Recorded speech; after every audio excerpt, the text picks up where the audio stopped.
Hello, in the previous lecture, we were able to create a running app. So our app runs successfully and we can see that app running on the browser. However, this is way too simple because our goal is to have the homepage look like this. So we want to have a page title, maybe in bold and with a greater font size than this, and a website description, so a paragraph describing what the website is about, and maybe a sentence somewhere in here that says something and gives a link to the build form page. So basically 3 elements. Currently though we have only hello, so this string in here.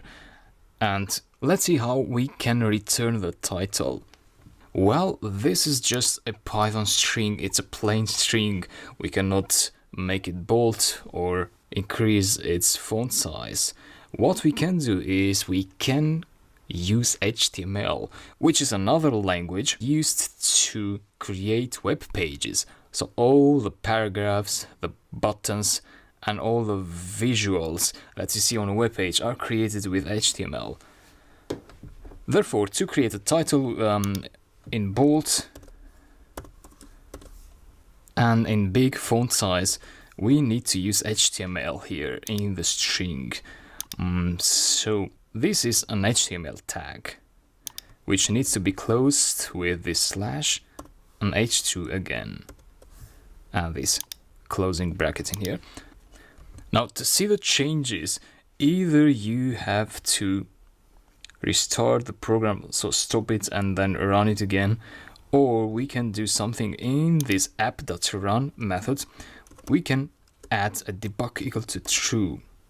Now this time we have to stop the app from running and run it again.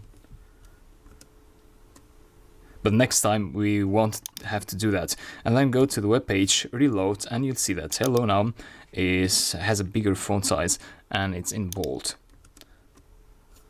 So if you want it bigger, you can say H1. Reload.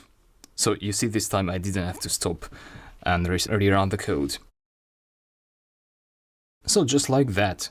That's our title. Now we need to add a paragraph.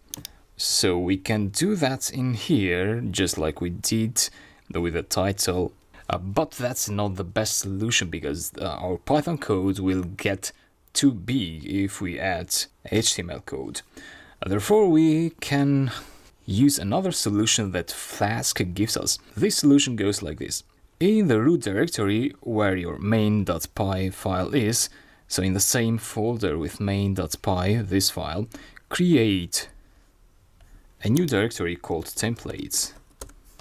And inside that directory, create a new HTML file. So you can just go to HTML file and say index.html, and this is going to happen. So Flask is going to, so PyCharm is going to create like an HTML template. If your editor, your IDE doesn't do that, please copy this code. So type it down manually in your index.html file. And I'm going to leave these things like that. And all I'm interested about is this area here, the body. That's actually this part here of the web page. So all this area here where the hello title is. So in that area, I can now write HTML code. Let's say flatmates bill.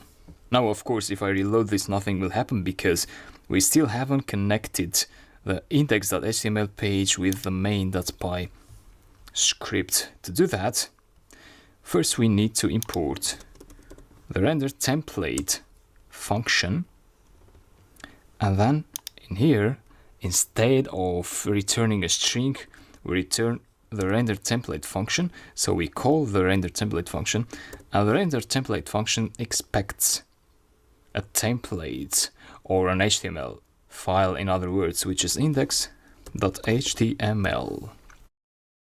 Notice that even though our main.py file is in this directory, we didn't write like templates / index.html, so we didn't write the complete relative path to that page, because Flask knows that all the templates, all the HTML files should go to the templates folder. So this is a convention. You have to name the templates folder like this, templates with lowercase letters. So not template, but templates. And just like that. Now if I go to the web page now, reload, you're going to see that the title has changed. Likewise, we can add other HTML elements, such as a paragraph. So to write a description, the text, normal text, we use these p tags, just like that, with this slash here. This web app is useful to split a bill between two flatmates. Alright, let's check. And here is the paragraph. So that's the description of our website. And lastly, let's add a link. To add a link, we use a tags like that. But here, before we close the first tag, we make a space and we say href equal to quotes, and inside the quotes we want to put the relative path in our websites where the user needs to go. So we said that we want to send the user to the bill form page, which has this URL /bill. So let's say bill there, and here you can put the text go to the bill page. Reload, and this is the link. If I click that, it will take me to this URL. So the domain, the main URL /bill, and the bill page is going to be displayed. However, there is a better way to link a page when we are using Flask, because what happens is that maybe later on we are going to change this path here to something else. However, in the index.html file, the old path is still going to be here, and so the user basically is going to end up into an error page. Like, for example, if I change this to build form and go to the home page, and if I click the link now, we're going to get this page not found.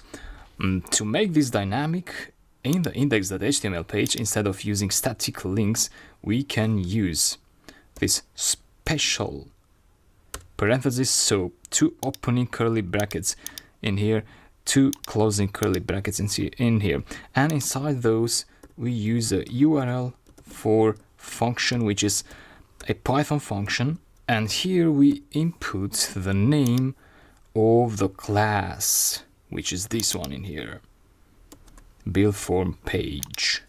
So when the user clicks that link, you are saying that give them the URL for this class. So this class is going to be instantiated. Let's try that. Go to the main page, to the home page, and this time it's working. As you can see, so the build form is the new URL that I wrote in the Python code in here. Right. So that's our Python file, that's our HTML file. So these brackets actually are very useful, these double curly brackets, because these make it possible to connect the Python code with the HTML code. So the Python code can send information for the HTML code to display it on the browser. We are going to see these brackets used a lot more later on in the next videos, so don't worry if you don't understand them right now. You are going to learn them very good in the next videos. So thanks, I'll talk to you later.